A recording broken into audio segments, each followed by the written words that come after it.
Gaur ki, Prem se Gaur Shri Krishna Chaitanya Prabhu Nityananda Sri Gadada Sivasadi Gaur Bhaktivedanta ki, Shri Radha Krishna Gopi Gopinath Shama Kunda Radha Kundi Giri Govardhan ki, Mayapur Vrindavan Dham ki, Nilachal Jagannath Puri Dham ki, Tulsi Devi Bhakti Devi ki, Ganga Devi Yamuna Devi ki, Hariram Sankirtan ki, Samveda Bhaktivedanta ki, Nitai Gaur Premanandi, all Gaur Sambal devotees, all Gaur Sambal devotees, all Gaur Sambal devotees, all Gaur Shri Guru and Shri Gauranga.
Prabhupada Jaya Srila Prabhupada Jaya Prabhupada Jaya Prabhupada Jaya Prabhupada Jaya Jaya Prabhupada Jaya Prabhupada Jaya Prabhupada Jaya Prabhupada Jaya Jaya Prabhupada Jaya Prabhupada Jaya Prabhupada Jaya Prabhupada Jaya Jaya Prabhupada Jaya Prabhupada Jaya Prabhupada Jaya Prabhupada Jaya Jaya Prabhupada Jaya Prabhupada Jaya Prabhupada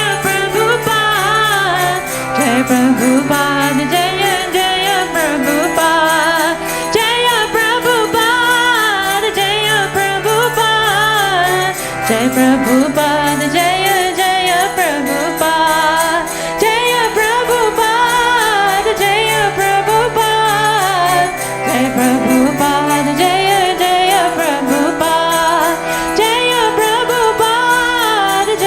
Prabhupada Jaya Prabhupada Jaya Jaya Prabhupada Jaya Prabhupada Jaya Prabhupada Jaya Prabhupada Jaya Jaya Prabhupada Jaya Prabhupada Jaya Prabhupada Jaya Prabhupada Jaya Srila Prabhupada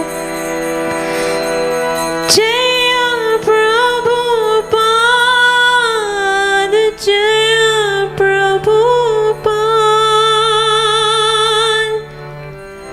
Jaya Prabhupada Jaya Srila Prabhupada Jaya Prabhupada Jaya Prabhupada Jaya Prabhupada Jaya Srila Prabhupada Nrsimhadev Bhagavan ki Jai Prahlad Maharaj ki Jai Srila Prabhupada Jagat Guru ki Jai.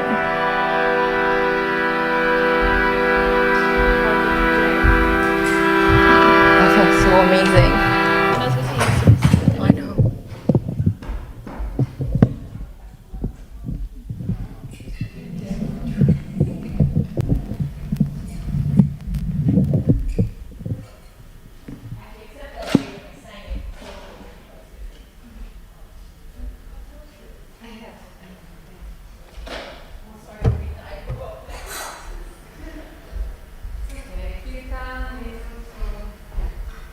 I'm just coming this week.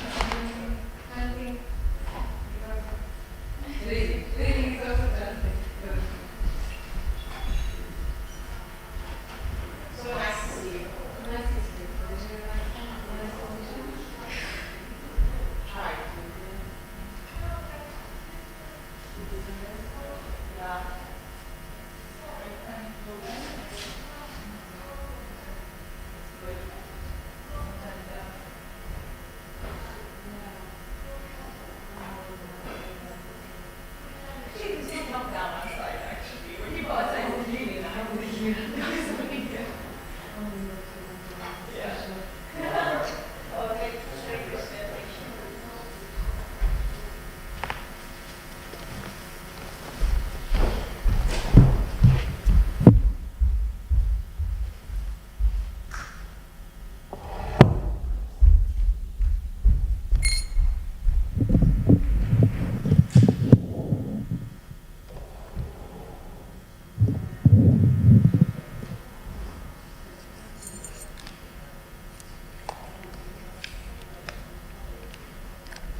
I have.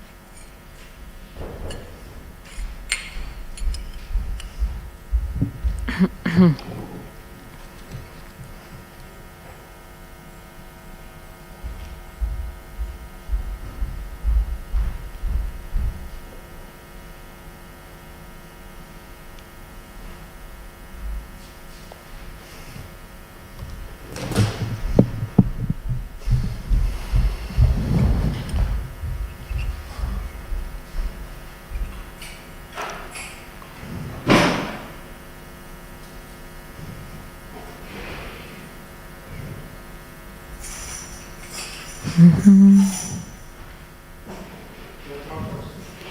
have.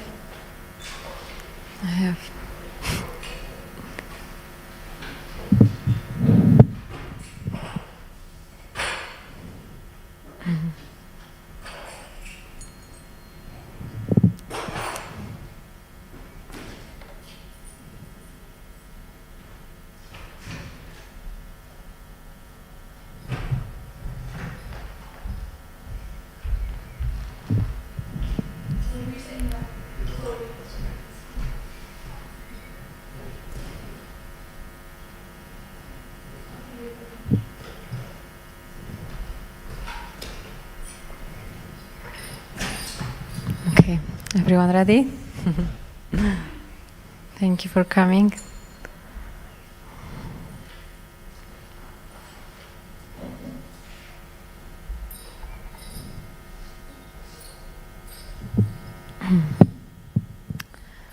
Radha Madhava Kunja Bihari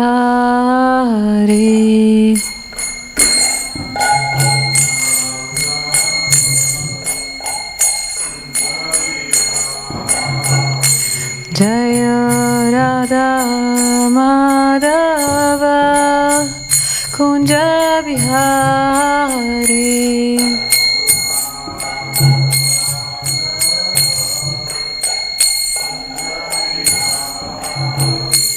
Jaya Gopi Jana Vallabha Girivaradari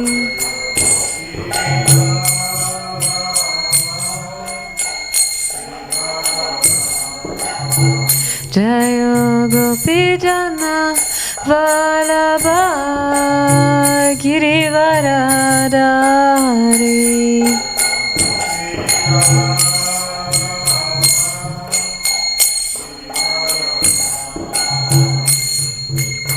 Yashodanandana Vraja Janaranjana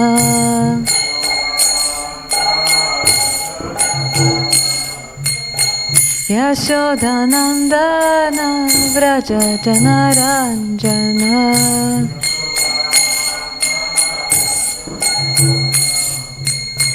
Yamuna Tiravanachari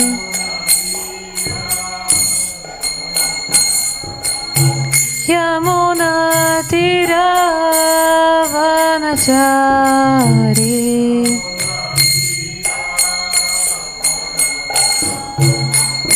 Jaya Radha Madhava Kunja Bihari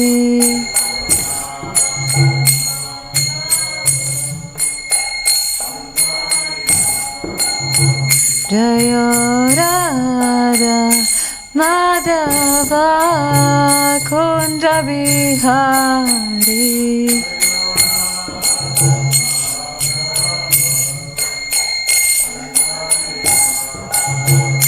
Hare Krishna Krishna Krishna Hare Hare Hare Rama Rama Rama Hare Hare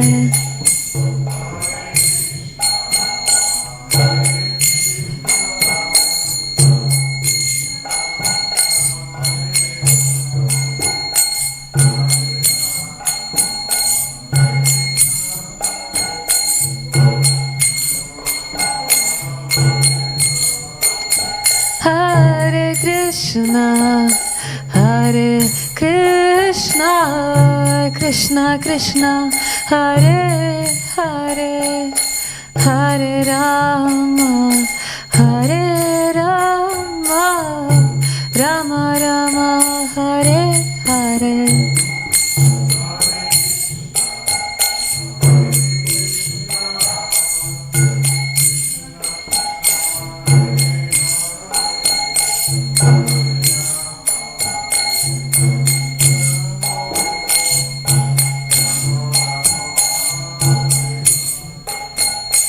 Hare Krishna, Hare Krishna, Krishna Krishna, Hare Hare, Hare Rama, Hare Rama, Rama Rama, Hare Hare.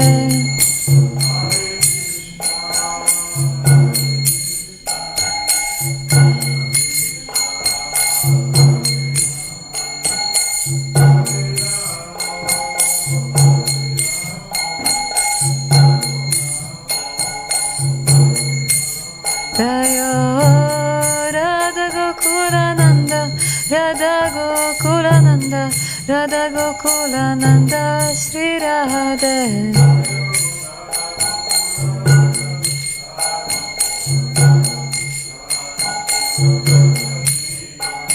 Jayo Sitaram Lakshman Hanuman, Sitaram Lakshman Hanuman.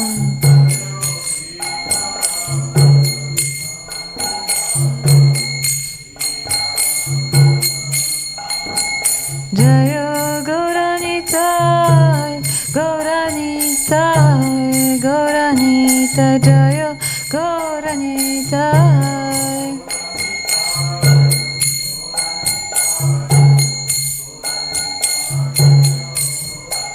Jayo Prabhupada, Prabhupada, Prabhupada, Srila Prabhupada.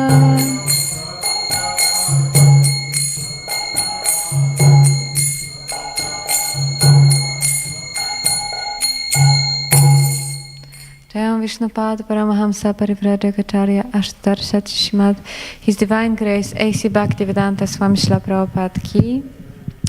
Jayam Vishnupad Paramahamsa Parivrajagacharya Ashtarshat Shrimad His Divine Grace Bhaktivedanta Saraswati Goswami Prabhupada Ki. Ananta Koti Vaishnava Vrinda Ki. Namacharya Srila Haridas Thakur Ki. Prem se kaho Shri Krishna Chaitanya Prabhu Nityananda Shri Advaita Gadadara Shivasadi Gaura Bhakta Vrinda Ki.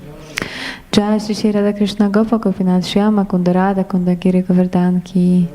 Vrindavan Dham Ki. Mayapur Dham Ki. Jagat Kshetra Dham Ki. Ganga Mai Ki. Yamuna Mai Ki. Tulsi Maharani Ki. Harinam Sankirtan Yaga Ki. Samaveda Bhakta Vrinda Ki. All glories to assembled devotees. All glories to assembled devotees. All glories to assembled devotees. All glories to Shri Guru and Shri Gauranga. All glories to Srila Prabhupada.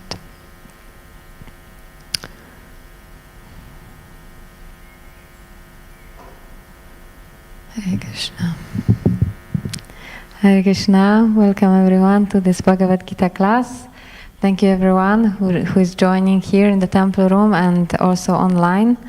And please, if I could ask your blessings so that I can speak something which is beneficial for us and purifying as well, and which is according to the Shastra. Om Namo Bhagavate Vasudevaya. Om Namo Bhagavate Vasudevaya. Om Namo Bhagavate Vasudevaya. So today we are reading from Bhagavad Gita, chapter 4, verse 27.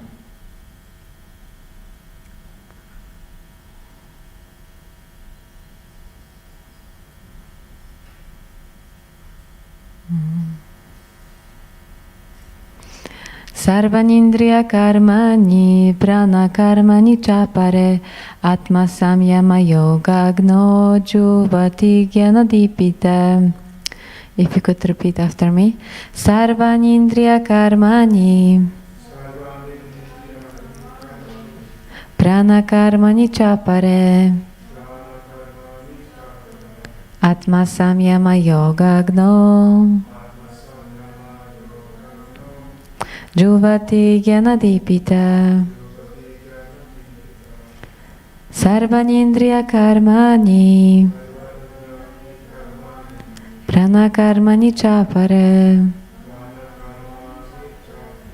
atma samyama yoga gno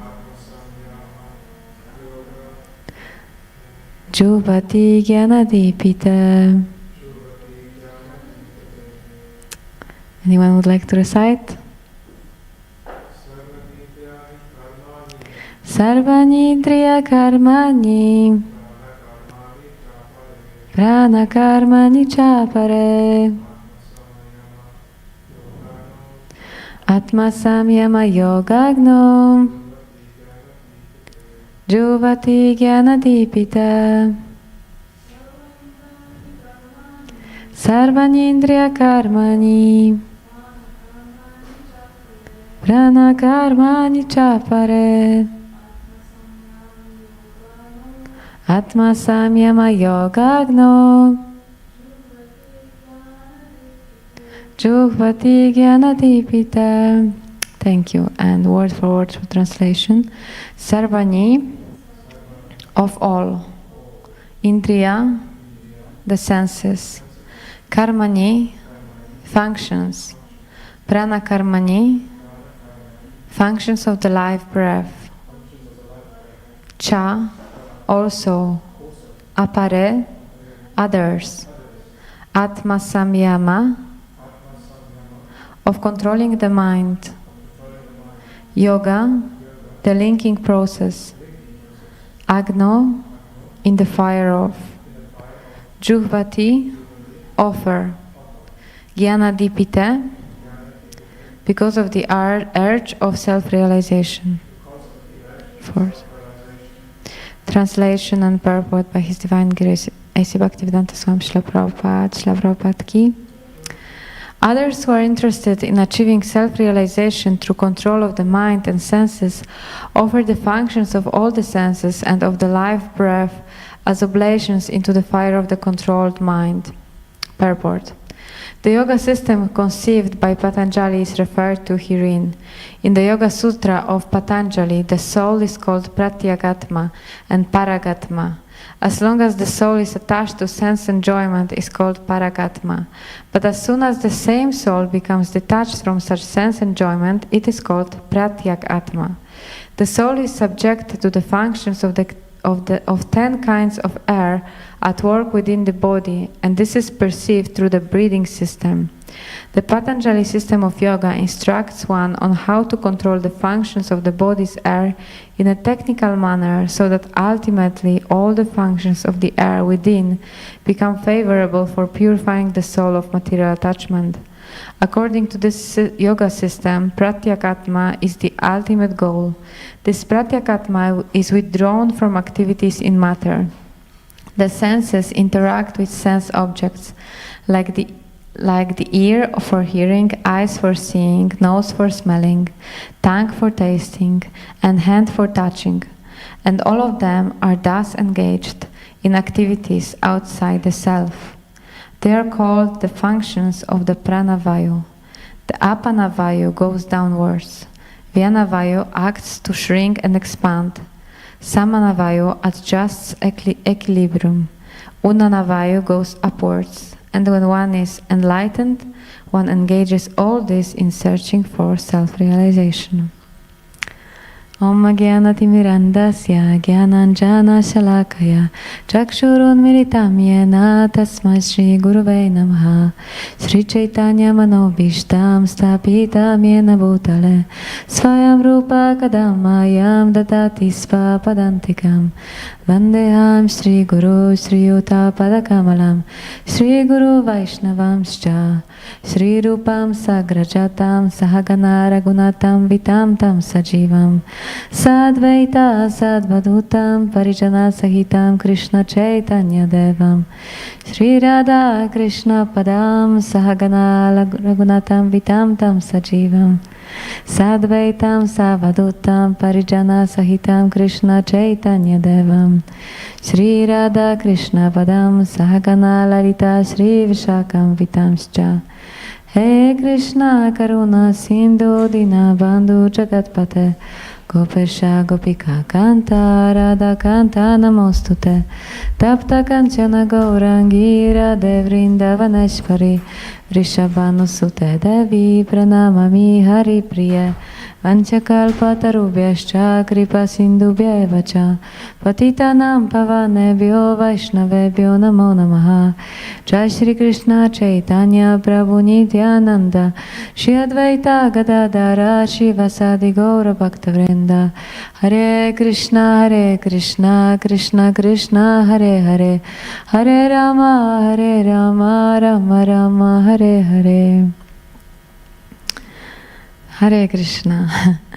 So, yeah, this is very, very technical verse and purport. So, to be honest, I won't go so much into this purport because of my limited knowledge in this subject. But we will touch on it and then speak more about Bhakti Yoga. Yeah, so here in this verse, Krishna refers to Ashtanga Yoga. Ashtanga means 8 limbs. So we have these 8 limbs of Ashtanga Yoga. And do you know what it means, yoga? What does it mean, yoga? Yes? Yes, to link with the God. To link with the God and to link with who we are, with ourselves. So all the yogas have this purpose to link with the Supreme. And in this Ashtanga Yoga there are these 8 limbs, which are yama, niyamas, which are rules and regulations, and then asanas are sitting postures, which prepare the body for the breathing, for practicing breathing.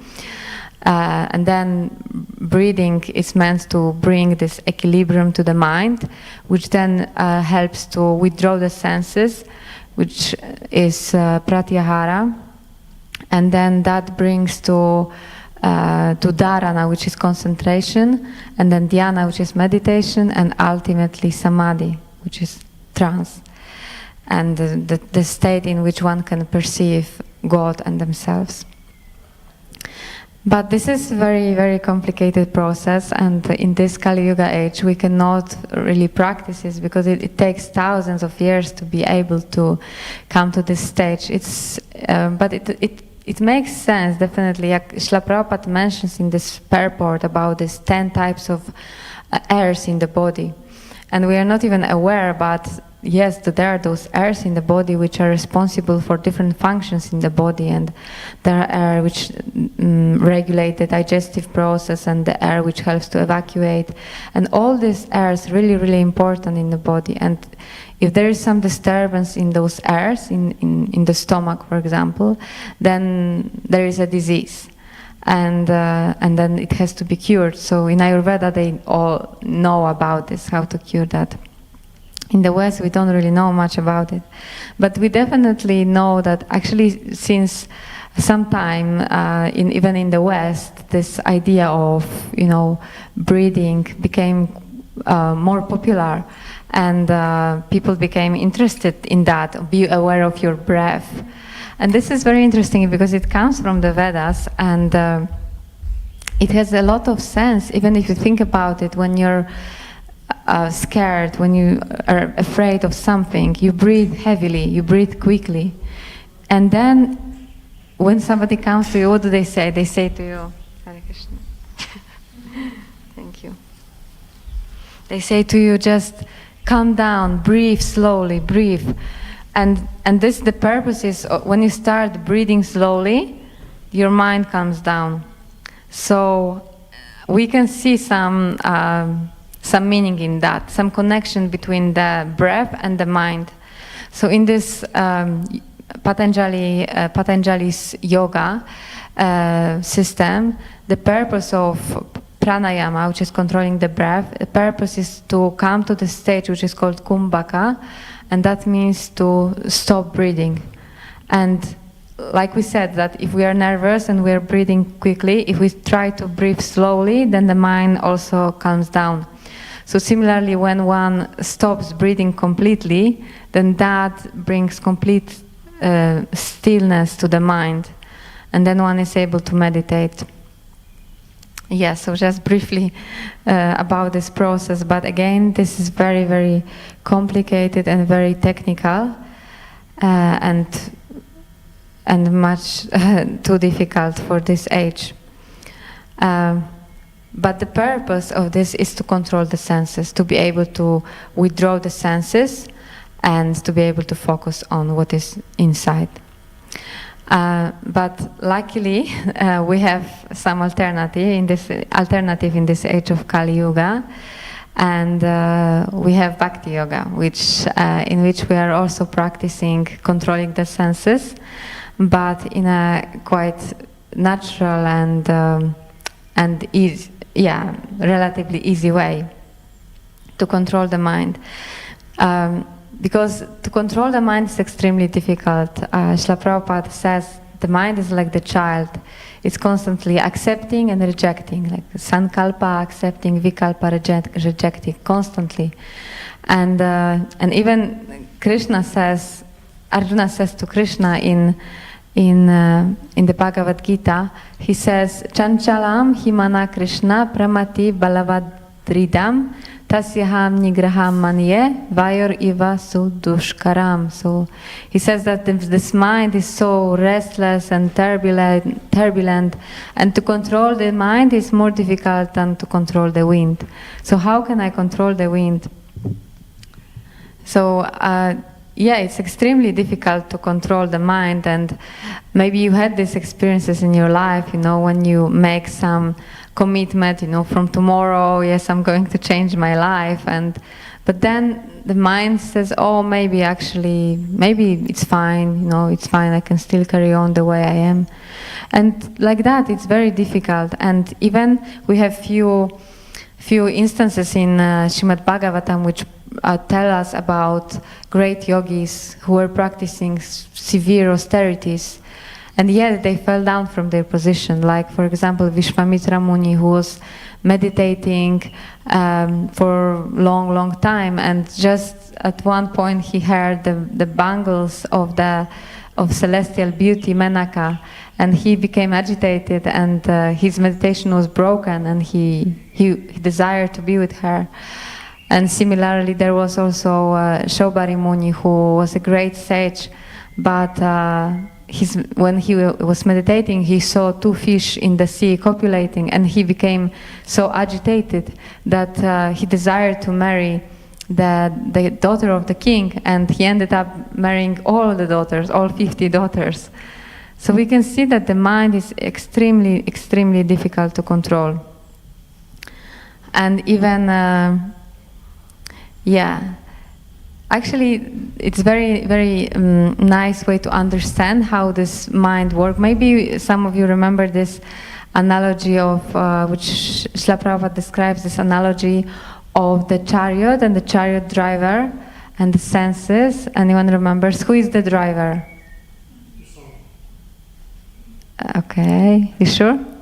Okay, let's start from the chariot. Who is the chariot?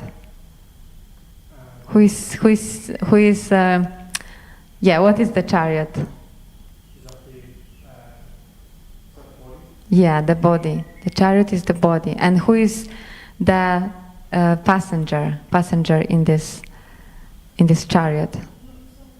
This is the soul, the passenger. And then, who is the chariot driver?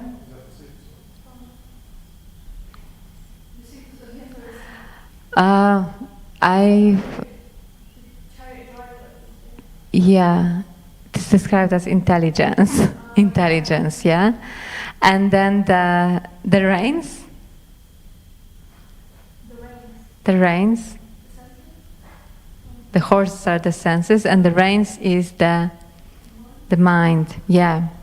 So when you think about it, it's very interesting how so this chariot is the body is the chariot, and in this chariot sits the soul. We are the passenger, and then the intelligence is controlling the mind, and then the senses are dragging the mind in so many different ways. So now, if our intelligence is strong, and if intelligence can control this mind, then the senses cannot do anything. But if our intelligence is weak, we cannot we don't have any control over the reins, and then the senses will drag us all the way, here and there, one way, then the other way, and we will end up crashing the chariot. So, how do we strengthen our intelligence? Oops. Yes. By studying Shastra, reading knowledge. Yes, by studying Shastras. Knowledge gives us intelligence. Mm. Then we can make correct decisions on how to do what's best. Yeah, exactly. So if we know the Shastra, we know what is good for us, actually, what is good for us to do, what is the right way to act. This is how we can then discriminate, okay, is this good for me to do or not? And then if our intelligence is strong, then we can decide. We won't be controlled by the mind. Then we can actually, then the mind can help us, because then the mind, which is the reins, can help us to pull the mind as we like, to pull the senses as we like. And then we will go where we want to go, and then the horses, the senses won't drag us somewhere we don't want to go, but it's just because we are weak in intelligence, weak in the mind, we end up being somewhere we never wanted to be. So this is very important, to strengthen the intelligence, like you said, by studying Shastras. And then we will have this, it's called Shastra Chakshus, means that this is the vision through the Shastra. So we will look in our life through the Shastra, and we will be able to make decisions which are based on Shastra. So that's how we strengthen our intelligence, by studying, by chanting, by reading, by associating with devotees. So this is a very important process. And we can see that it really works, because there is another example in Srimad Bhagavatam of Ambarish Maharaj, who was a great devotee of the Lord. He was, even though he was the king of the whole earthly planet, he had so much material possession, but he was never attached to his possession. He was never influenced by it. He always knew it doesn't belong to me. And instead, he used all his time and all his senses in serving the Lord. It's described how he engaged his eyes in looking at the form of the Lord, his legs in going to see the temple of the Lord, and his ears in hearing about the Lord. So when the time came, and when he was tested, he was challenged, he was cursed by Durvasa Muni, and he was attacked with the Brahmastra weapon. Ambarish Maharaj was not scared at all. He just... Sorry? Demon. Really? Okay, thank you. So it wasn't Brahmastra weapon. Okay, so it wasn't Brahmastra weapon, thank you for correction. It was a demon. Yes, actually he created this demon from his hair. He took a bunch of his hair and he created this demon. And he attacked Ambarish Maharaj. And Ambarish Maharaj was not scared at all, even though he was on the verge of death. He just thought, okay, whatever, There's this Bengali saying, Rake Krishna Mare Ke, Mare Krishna Rake Ke. So if Krishna wants to kill you, nobody can save you. But if Krishna wants to save you, nobody can kill you. So we just thought, whatever Krishna wants me to do, whatever Krishna wants to happen with me, I'm happy with that. And he was completely calm, and actually Krishna protected him from being killed. And he directed this demon to go after Durvasa Muni. And so we can see that because he was able to control his senses, because he was practicing Krishna consciousness, he was the devotee. And as you remember in the previous cases of the two yogis who were practicing austerities but were not practicing this devotional service as Ambarish Maharaj, they were not able to control their senses. So this is the difference. And Srila Prabhupada also uses this analogy of the tortoise, which can, at the time when the tortoise is attacked by some animal, for example, he is able to withdraw his limbs inside the shell and nobody can attack him. So he's describing it that similarly with devotees, when there is there is no need to engage the senses, devotee is able to withdraw the senses. But when there is a need to engage the senses, then devotee is able to engage the senses in Krishna's service. And maybe you know this verse from Chaitanya Charitamrita, which says, Atashri Krishna Namadi na bhavet grayam indriya sevon mukhehi jivado svayam evas puratya da.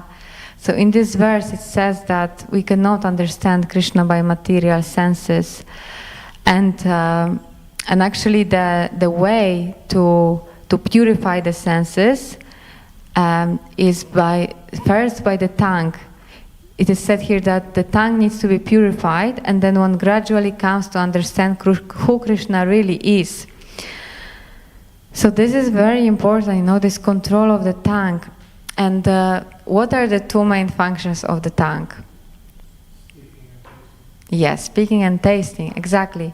So how can we, at the moment, and if we are being in this material world, the tongue always wants to taste so many wonderful or not wonderful things, and it makes us entangled in this material world. But Srila Prabhupada says you just have to make this commitment that you will only eat Krishna prasadam, and if you do that, then your tongue will become controlled automatically, and otherwise, the tongue is extremely difficult to control, and then the result is so terrible. Even now, the situations we are in, this coronavirus, this is the result of someone eating something which was not supposed to be eaten, and the virus spread all over.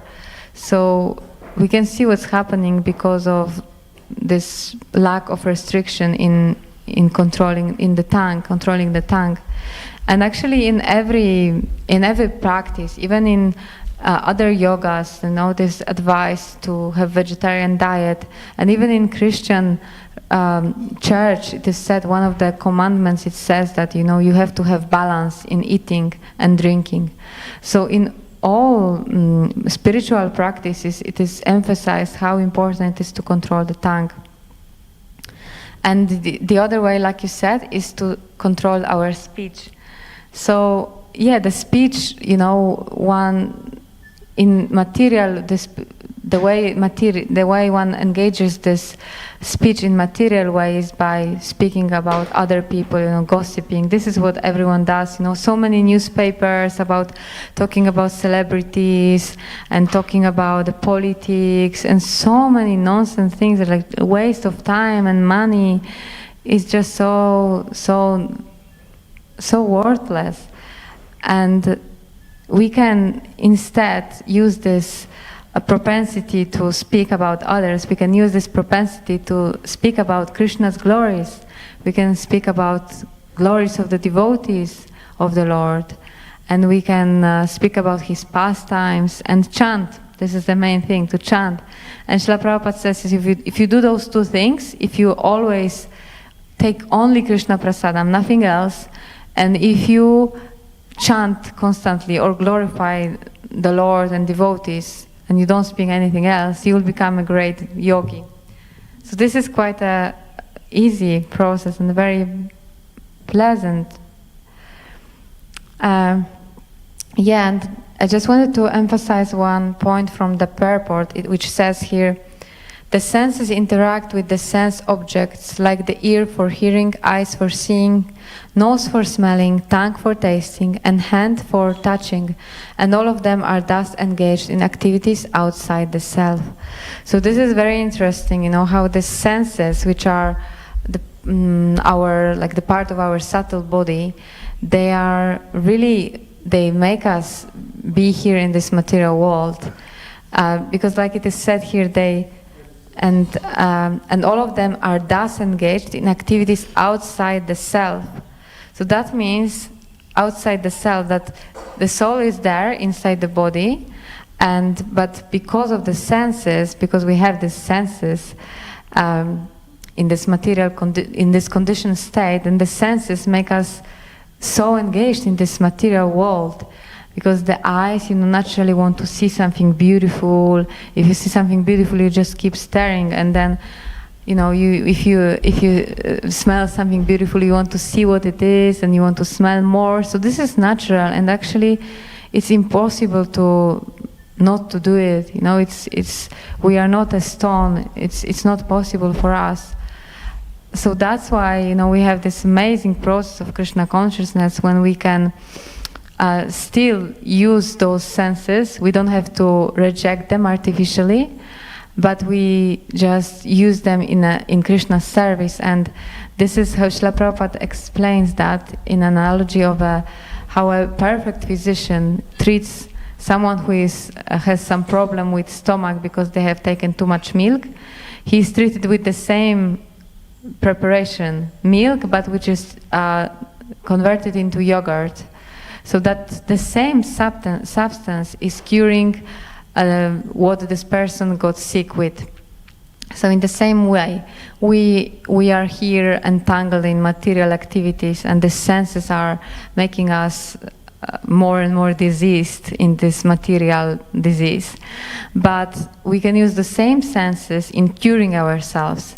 If we just, instead of watching cinema and going to the cinema or some theater, instead we can look at Krishna's form on the altar. We can watch Abhishek. We can watch, there are also movies about Krishna and his devotees.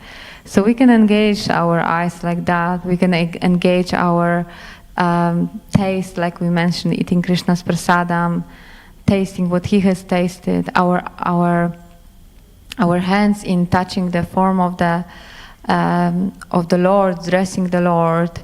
And our smell in smelling the incense and the flowers offered to the Lord. So like that it becomes very, very natural.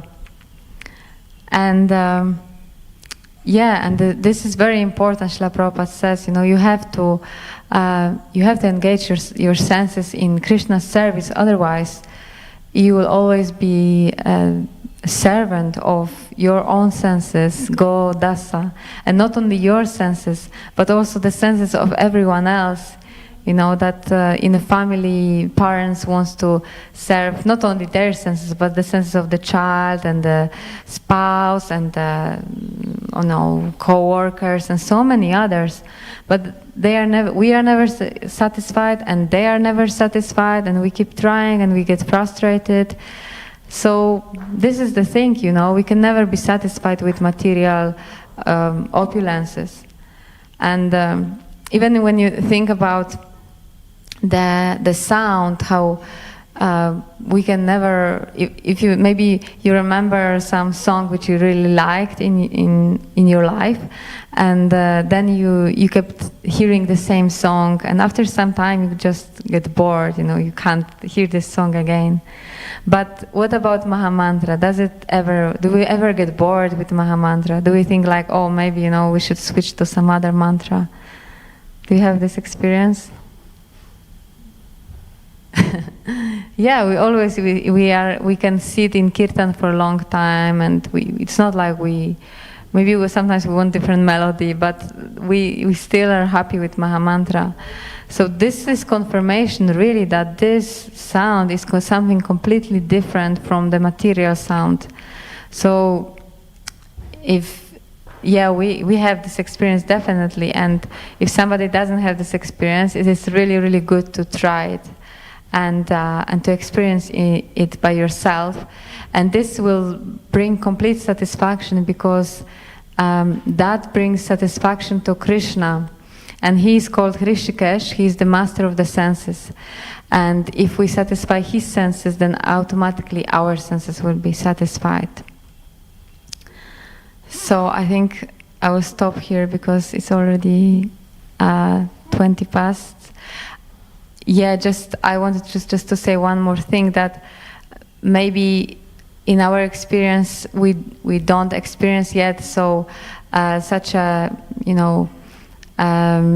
pleasure in chanting. We may not be experiencing that yet, but Srila Prabhupada gives this analogy of how when the man is sick with jaundice, the cure is sugar candy.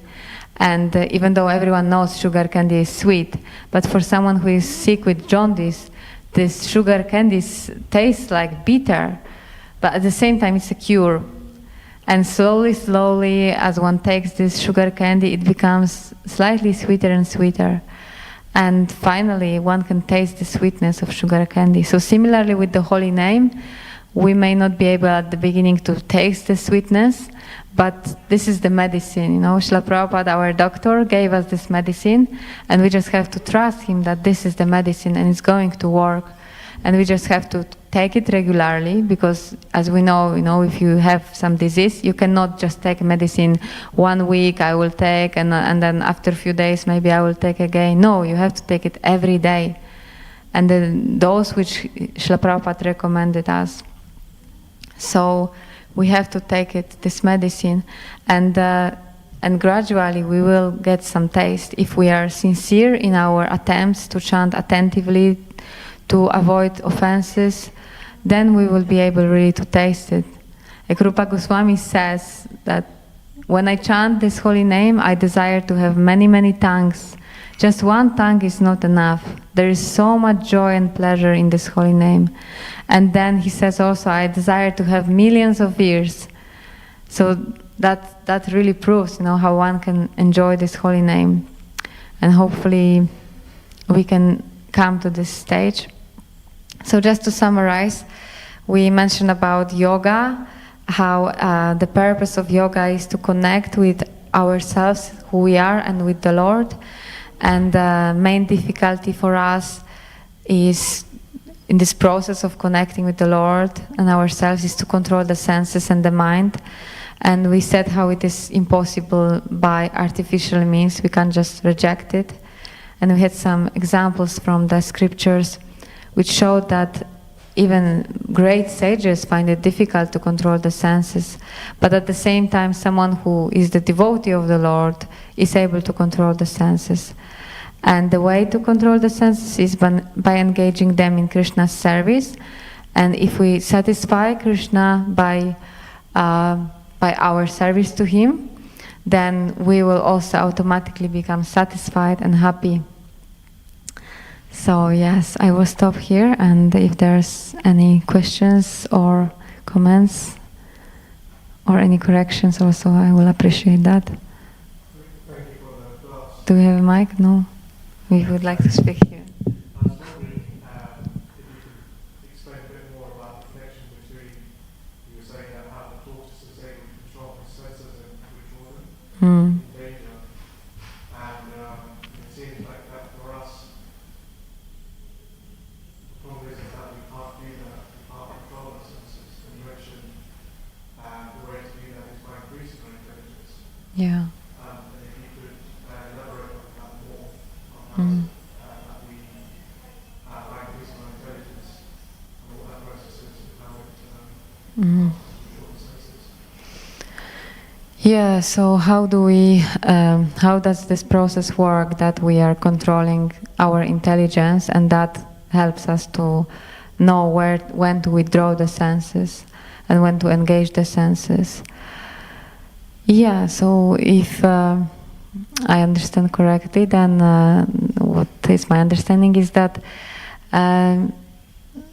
just like the tortoise, when there is something to do, he has to go somewhere, has some specific mission, then he's how do you say, pulling out the limbs, and he's walking. This is necessary, he has to do that, so he's doing that. But when there is some dangerous situation, then he's withdrawing the senses.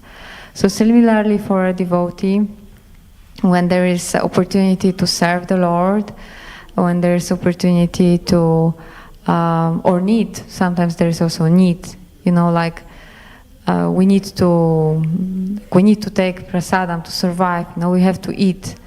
So we have to engage the senses in eating, in cooking, and we have to move. We have to move our legs, but we use it in Krishna's service. But then, when there is a situation where maybe we know that this is a situation in which it's better for me not to engage my senses, it's better for me not to hear something unnecessary, then you withdraw your senses and you don't unnecessarily engage in talking unnecessarily, prajalpa, or having association which is not conducive for spiritual life. So then developing intelligence is necessary then, because if we know what is good for us, what is good for our spiritual life, and if we have studied, from the Shastras, if we have learned from the seniors, then in the situation of danger, we will know, okay, this is not conducive for me, I better go now. I better leave this place, or I just, stay silent, I won't say anything. So like that. I'm not sure if it answers. Maybe you'd like to add something. I was thinking, I heard this analogy that at the end of the day, that, like I said, it's the mind that is rejecting and accepting what is presented by the senses. Yeah. So the senses come along and say, here mind, here's something that is round and it looks very soft and juicy, and the mind says, I'm not too sure what that is. Is it something that I should eat or not? And so the mind will consult the intelligence and say, I see this thing, what is it? And the intelligence will say, okay, will scan through its memory banks and say, yeah, all the round things, all the juicy things. Say, actually, this is a ball. You can't eat it. And the mind says, okay, no, this is not an edible, therefore you don't eat it. Yeah. So I was thinking about that the intelligence has sufficient information. When the mind consults it, can tell it this is right, this is not. But also you can see that when decisions are based on the senses, they are either for an immediate experience or to for an immediate experience. So one would say that if I was to take prashadam right now, it's so late in the evening, even though it tastes nice, then the mind would say, yeah, that's a good argument, it tastes nice, prashadam, prashadam's okay,